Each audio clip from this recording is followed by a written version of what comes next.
Olá a todos da Escola da Manhã, sejam todos bem-vindos, vocês também que estão nos visitando, que possam estar aproveitando das nossas aulas, sendo edificados. E hoje nós vamos dar sequência à nossa série, falando sobre os 10 mandamentos. Nós tivemos na última aula a introdução, e hoje nós vamos falar sobre o primeiro e o segundo mandamento. Está lá em Êxodo, nós vamos ler duas passagens, em Êxodo capítulo de número 20, versículo de 1 até o 6, e depois Atos capítulo 17, versículo 22 até o versículo de número 31. Vamos ler para iniciar hoje Êxodo capítulo de número 20, versículo 1 até o versículo 6, a respeito da entrega da lei por intermédio de Moisés. Nós lemos assim: Então falou Deus todas estas palavras, dizendo: Eu sou o Senhor teu Deus, que te tirei da terra do Egito, da casa da servidão. Não terás outros deuses diante de mim. Não farás para ti imagem de escultura, nem alguma semelhança que há em cima nos céus, nem embaixo na terra, nem nas águas debaixo da terra. Não te encurvará a elas, nem as servirás, porque eu, o Senhor teu Deus, sou Deus zeloso, que visito a iniquidade dos pais nos filhos até a terceira e quarta geração daqueles que me odeiam. E faço misericórdia a milhares dos que me amam e guardam os meus mandamentos. Vamos ler também Atos, no capítulo 17, a respeito de Paulo no Areópago, em Atenas, e como ali ele pregou o evangelho aos atenienses, e instou com eles a respeito do único Deus verdadeiro e da necessidade de arrependimento. Atos capítulo 17, versículo 22 diz: Estando Paulo no meio do Areópago, disse: Homens atenienses, em tudo vos vejo como sendo um tanto supersticiosos, porque passando eu e vendo os vossos santuários, achei também um altar em que estava escrito: ao Deus desconhecido. Esse, pois, que vós honrais, não o conhecendo, é o que eu vos anuncio. O Deus que fez o mundo e tudo o que nele há, sendo o Senhor do céu e da terra, não habita em templos feitos por mãos de homens, nem tampouco é servido por mãos de homens, como que necessitando de alguma coisa, pois ele mesmo é o que dá a todos a vida, a respiração e todas as coisas. E de um só sangue, ou seja, de Adão, fez toda a geração dos homens para habitar sobre a face da terra, determinando os tempos já dantes ordenados e os limites de sua habitação, para que buscassem ao Senhor, se porventura tateando o pudessem achar, ainda que não está longe de cada um de nós, porque nele vivemos, nos movemos e existimos, como também alguns dos vossos poetas disseram, pois somos também sua geração. Sendo, pois, geração de Deus, não havemos de cuidar que a divindade seja semelhante ao ouro, à prata ou à pedra esculpida por artifício e imaginação dos homens, mas Deus, não tendo em conta os tempos da ignorância, ordena agora a todos os homens, em todo lugar que se arrependam, porquanto tem determinado um dia em que com justiça de julgar o mundo por meio de um homem que destinou, e disso deu certeza a todos, ressuscitando-o dentre os mortos. Então aqui nós temos a introdução aos 10 mandamentos. Nós vemos o Senhor Deus falando e entregando a lei ao seu povo. E nós vemos aqui esse capítulo tão precioso em Êxodo, capítulo de número 20, aonde nós somos confrontados aqui por Deus. Quando nós lemos essa passagem, nós paramos para meditar, para entendê-la de fato, porque eu acredito que muitos de nós já conhecemos, muitos de nós já ouvimos, muitos de nós já até ouvimos algo a respeito, mas quantos de nós paramos para meditar, para de fato entender as coisas que estão aqui escritas? O que está aqui escrito não é simplesmente um código de leis ou leis que devem ser vistas e obedecidas friamente, mas aqui nós temos as leis de Deus, as leis entregues ao povo de Israel por intermédio de Moisés. E quando nós olhamos para essas leis, nós somos grandemente confrontados, porque nós nos lembramos daquele jovem rico que foi ao Senhor Jesus Cristo, indagando a respeito de como ele poderia herdar a vida eterna, e ele acreditou ser bom, ele acreditou que ele era suficientemente bom para guardar os mandamentos. E confrontado pelo Senhor Jesus Cristo ali, o que ficou evidenciado foi a sua avareza, o seu amor ao dinheiro, o seu amor ao seu próprio bem-estar. E essa passagem ela nos confronta grandemente, porque ela mostra que de fato nós não somos bons como nós imaginamos, que apesar de não termos deuses construídos talvez por madeira ou pedras preciosas, ouro, prata, nós construímos deuses em nosso próprio coração. E nós podemos olhar para essa passagem e talvez pensar, mas o que está acontecendo aqui, né? Porque Deus ele simplesmente ele entrega esses mandamentos ao povo. E nós vemos que Deus não simplesmente entrega de uma forma arbitrária, de uma forma qualquer, mas Deus primeiramente ele diz: então falou Deus todas essas palavras dizendo: eu sou o Senhor teu Deus, que te tirei da terra do Egito, da casa da servidão. Então Deus havia tomado um povo para si, Israel, havia quebrado o jugo de Faraó de sobre os seus ombros, havia libertado aquele povo da escravidão, e então aquele povo deveria servir a Deus, deveria obedecer a Deus. É interessante porque hoje nós vemos algumas religiões, algumas seitas denominadas até de evangélicas, que acreditam poder obter ou ganhar ou manter a sua salvação por observância à lei de Deus. E nós vemos que a lei de Deus ela tem o seu lugar em nossas vidas, uma vez salvos. Mas a lei de Deus ela não salva. Nós devemos obedecer a lei, guardar a lei, aquilo que Deus nos entrega em sua palavra, não como um meio, um mecanismo de salvação, mas por causa do fato de nós já termos sido salvos. Aqui nós vemos que o Senhor Deus diz que eu sou o Senhor teu Deus, que te tirei da terra do Egito e da servidão. A primeira coisa que deve acontecer na nossa vida, queridos, é a conversão, é nos reconciliarmos com Deus, é de fato entender que nós não andamos de conformidade ao que está escrito aqui, é de entender que eu não sou bom como eu imagino que eu seja, de que eu preciso realmente de um Salvador para cumprir todas essas leis, tudo que está escrito na palavra de Deus de forma perfeita. Então nós somos confrontados com a nossa falta de conformidade à palavra de Deus, aos seus mandamentos. E nós somos confrontados aqui também com o fato de Deus ser o único Deus. Ele diz: eu sou o Senhor teu Deus, que te tirei da terra do Egito, da casa da servidão.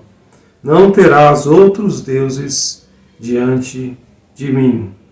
Não terás outros deuses diante de mim. Então Deus diz que Ele não suportará em nossas vidas se nós adoremos a Ele e adoremos a outros deuses. É possível que o nosso coração esteja dividido? Sim, é possível. É possível que nós falemos com os nossos lábios que nós adoramos a Deus e ao mesmo tempo adoremos outros deuses? Sim, é possível que isto aconteça, mas isso não será tolerado ou suportado por Deus, porque este primeiro mandamento ele exclui totalmente a possibilidade de nós adorarmos a Deus de forma verdadeira, de forma genuína, e adorar a deuses falsos. Então, Deus ele exige aqui neste mandamento exclusividade. Ele somente deve ser adorado, ele somente deve ser reverenciado, ele somente deve ser considerado digno de honra e o único Deus verdadeiro, o único Deus a quem nós devemos buscar para a nossa salvação, o único Deus que nós devemos buscar para a preservação das nossas vidas, o único Deus que nós devemos buscar em momentos de necessidade, em momentos de aflição. É o único Deus que nós confiamos hoje, amanhã e sempre em toda e qualquer circunstância. Não terás outros deuses diante de mim. Mas quem é Deus?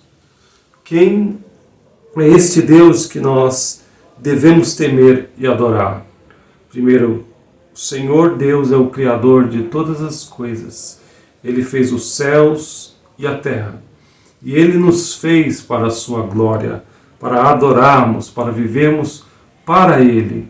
Ele é o único Redentor, é o único que pode nos conceder a vida eterna, é o único que pode nos dar leis, comandos para o nosso bem, para a sua glória, para nos preservar para a vida eterna e para nos preservar em uma vida feliz, uma vida frutífera em sua presença. Não terás outros deuses diante de mim. É interessante que a palavra traduzida por deuses aqui no verso de número 3 é a palavra Elohim. Elohim é a mesma palavra que é traduzida para nós em referência ao único Deus verdadeiro, mas também ela é usada aqui no Antigo Testamento para se referir a deuses falsos, inclusive não somente divindades masculinas, mas também divindades femininas.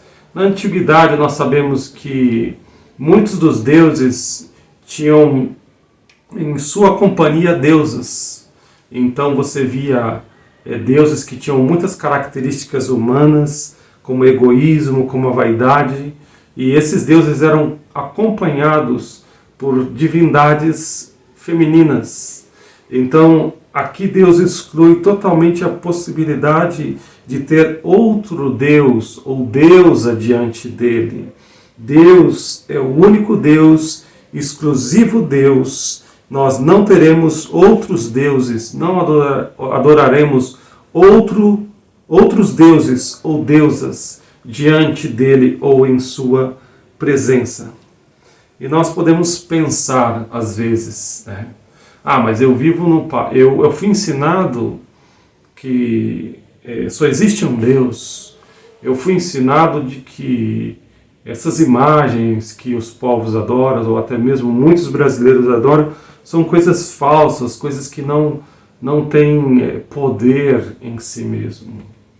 Na realidade, queridos, essas imagens de fato não são deuses, de fato não têm poder, mas elas exercem um poder de engano sobre as pessoas, sobre os seus fiéis.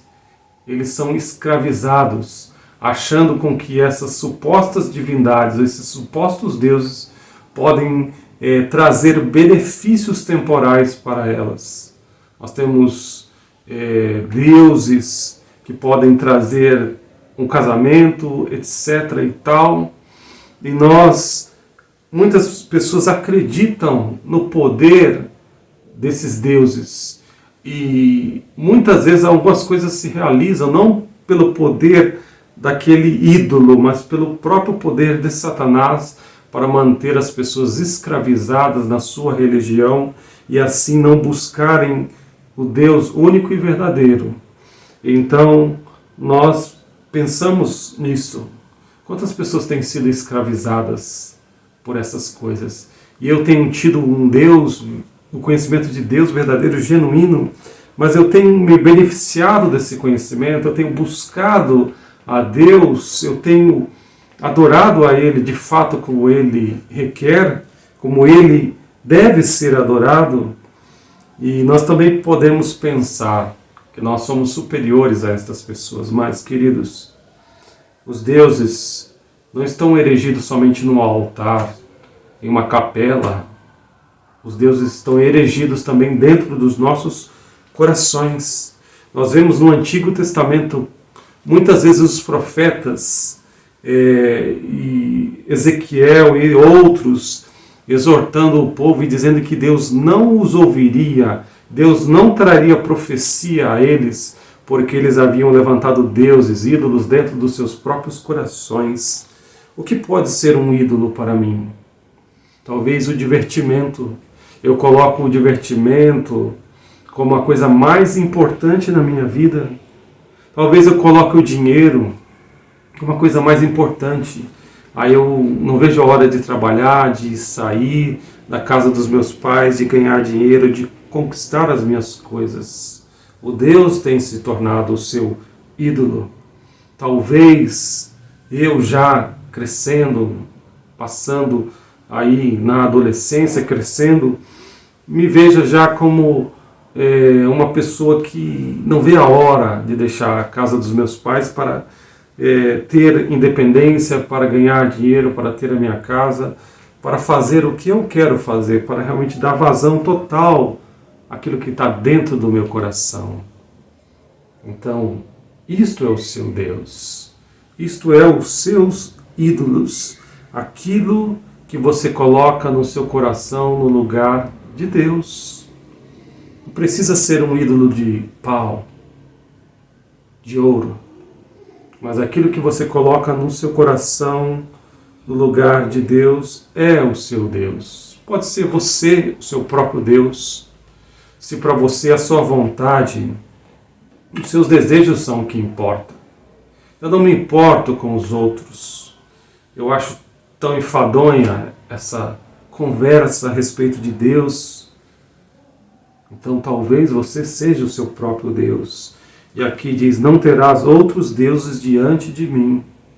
E continue, não farás para ti imagem de escultura, nem alguma semelhança do que há em cima dos céus, nem embaixo na terra, nem nas águas debaixo da terra. Não te encurvará a elas, nem as servirás. Então aqui nós temos a ordem expressa de Deus. Nós vemos hoje muitas pessoas na TV, ou talvez nós conhecemos algumas pessoas que fazem imagem de escultura, semelhante às coisas que estão no céu, às coisas que estão na terra, e que se encurvam diante delas, e que rogam a elas por bênçãos temporais, por bênçãos eternas, como se elas pudessem de alguma forma conceder tais bênçãos. Aqui Deus diz expressamente que nós não devemos fazer uma imagem de escultura e atribuir a ela algum poder que somente Deus tem, o poder de nos curar, o poder de nos dar vida, o poder de nos preservar. Somente Deus tem este poder. Então isto é expressamente proibido por Deus, a idolatria. A idolatria expressamente proibida por Deus. Nós pensamos sobre essas coisas e nós vemos o quão é vão uma vida longe de Deus, o quão longe nós podemos ir quando nós nos afastamos do conhecimento de Deus, se prostrar diante de uma imagem que um homem fez, que foi formada e fabricada na mente do homem, adorar a criatura, a imagem, ao invés de adorarmos o Criador, o Senhor Deus. Nós somos assim. Nós somos assim. Quantas vezes nós adoramos aquilo que Deus criou, aquilo que Deus deixou na natureza, ao invés de adorarmos a Deus. Muitas vezes o nosso ídolo, nós idolatramos o nosso estômago. Nós comemos para satisfazer o nosso estômago. A Bíblia descreve isso. Muitas vezes nós nos envolvemos em prazeres e isso também é idolatria. Então, idolatria não é somente adorar, se prostrar diante de uma imagem, mas também é deixar com que as partes do meu corpo, os meus olhos, o meu estômago, eles sejam satisfeitos, eles sejam coisas pelas quais eu me prostro, eu sirvo para comer, para o prazer da comida, eu sirvo para o prazer dos meus olhos, eu olho tudo que eu quero, tudo que eu desejo. Então este chamado também de idolatria. Idolatria. E aqui diz que o Senhor Deus não suportará tal coisa. Ele diz, porque eu, o Senhor teu Deus, sou um Deus zeloso. O Deus é um Deus zeloso. Ele não permitirá que a glória que é dada a Ele seja dividida com deuses falsos. Mas tão somente Deus deve ser adorado, porque eu sou um Deus zeloso, que visito a iniquidade dos pais nos filhos, até a 3ª e 4ª geração daqueles que me odeiam. Então Deus visita a iniquidade em nossas vidas. Se nós não buscarmos a Deus enquanto estivermos vivos, para o perdão e para a vida eterna, em um momento de nossa existência nós seremos visitados por Deus. Ele visitará as nossas iniquidades, a nossa idolatria, e nós seremos condenados por Deus a permanecer eternamente afastados de Deus em um lugar de sofrimento eterno. E Deus, Ele é misericordioso, Ele é zeloso para com a sua glória, para com o seu nome. Ele não permitirá jamais que a sua glória seja dividida com outrem. E aqui também nós somos confrontados com o fato de que nós não somos bons. E a parte de Cristo, nós não podemos observar as leis de Deus de forma perfeita, de tal modo que nós consigamos ganhar a nossa salvação. Nós precisamos de Cristo. Nós precisamos daquele que obedeceu a lei de Deus de forma perfeita no lugar, de todo aquele que nele crê, para que nós tivéssemos a vida eterna e acesso ao céu, à presença de Deus. E uma vez salvos, uma vez em Cristo, eu posso obedecer a Deus para agradá-lo, para fazer aquilo que Ele quer que eu faça, para honrá-lo, e não para obter a salvação. E no versículo 6 ele fala, e faço misericórdia a milhares dos que me amam, e guardam os meus mandamentos.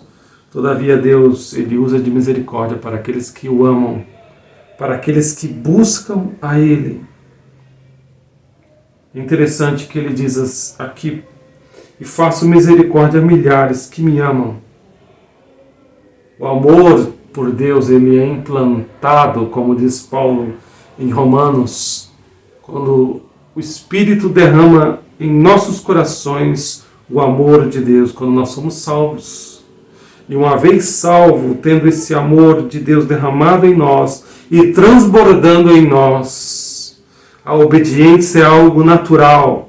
O amor por Deus e pelos seus mandamentos, este amor ele está conectado ao desejo de guardar e de observar os mandamentos de Deus.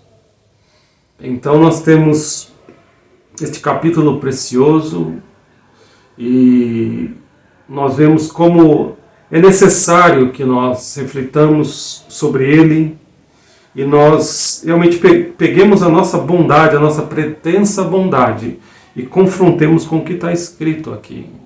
Que nós leiamos e pelo Espírito vamos além e busquemos entender de fato, como nós tentamos passar essa tarde, esse dia.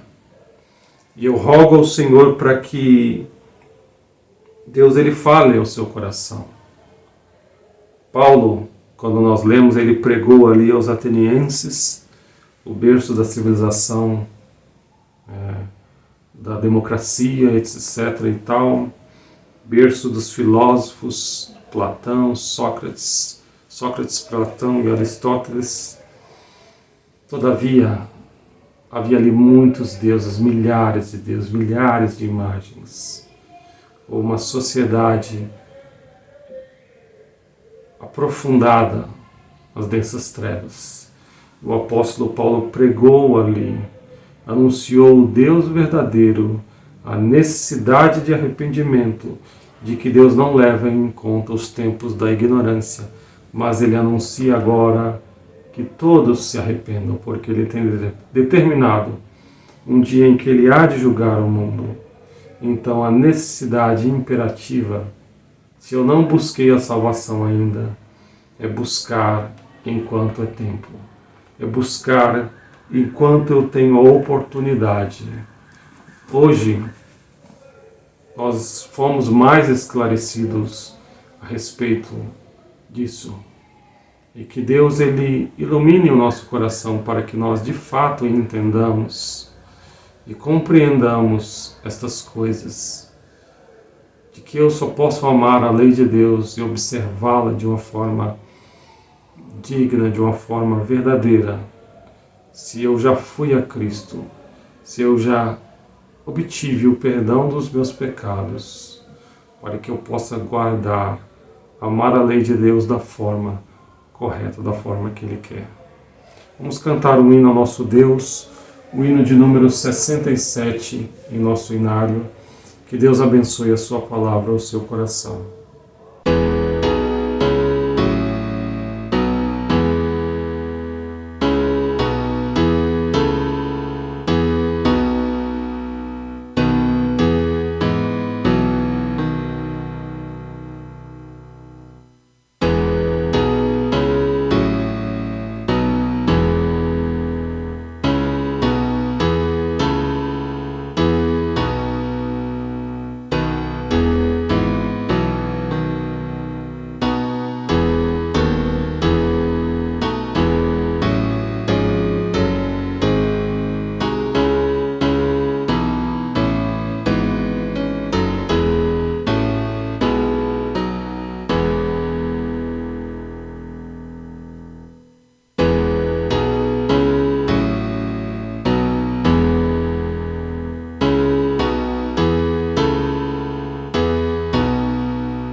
você gostaria de receber a folha de atividades e as leituras bíblicas que acompanham a lição de hoje, envie um e-mail para contato@igrejabatistarreformada.org.br e as enviaremos para você semanalmente em formato de PDF.